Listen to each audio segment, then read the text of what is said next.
हे प्रियो,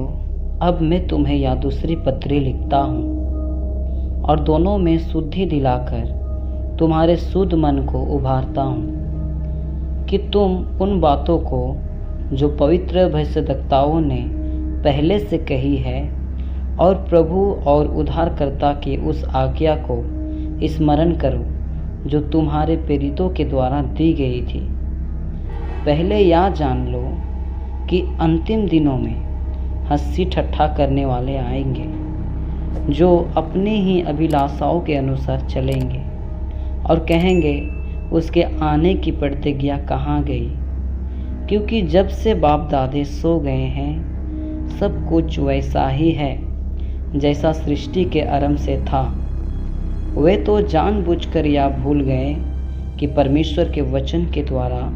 आकाश प्राचीन काल से विद्यमान है और पृथ्वी भी जल में से बनी और जल में स्थिर है। इसी के कारण उस युग का जगत जल में डूबकर नष्ट हो गया, पर वर्तमान काल के आकाश और पृथ्वी उसी वचन के द्वारा इसीलिए रखे गए हैं कि जलाए जाएं और ये भक्तिहीन मनुष्य के न्याय और नष्ट होने के दिन तक ऐसे ही रखे रहेंगे। हे प्रियो, यह बात तुमसे छिपी ना रहे कि प्रभु के यहाँ एक दिन 1000 वर्ष के बराबर है और 1000 वर्ष एक दिन के बराबर है। प्रभु अपनी प्रतिज्ञा के विषय में देर नहीं करता जैसे देर कुछ लोग समझते हैं, पर तुम्हारे विषय में धीरज धरता है और नहीं चाहता कि कोई नष्ट हो, वरन या कि सबको मन फिराव का अवसर मिले। परंतु प्रभु का दिन चोर के समान आ जाएगा। उस दिन आकाश बड़ी हड़हड़ाहट के शब्द से जाता रहेगा और धातुएं बहुत ही तीव्र होकर पिघल जाएंगे और पृथ्वी और उस पर के काम जल जाएंगे। जबकि ये सब वस्तुएं इस रीति से पिघलने वाली है, तो तुम्हें पवित्र चाल चलन और भक्ति में कैसे मनुष्य होना चाहिए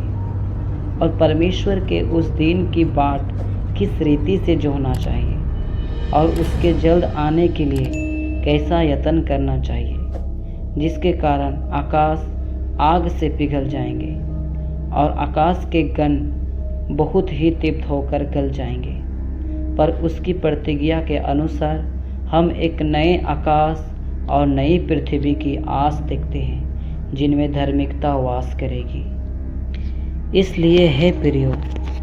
जबकि तुम इन बातों की आस देखते हो तो यत्न करो कि तुम शांति से उसके सामने निष्कलंक और निर्दोष ठहरो और हमारे प्रभु के धीरज को उदार समझो, जैसा हमारे प्रिय भाई पौलुस ने भी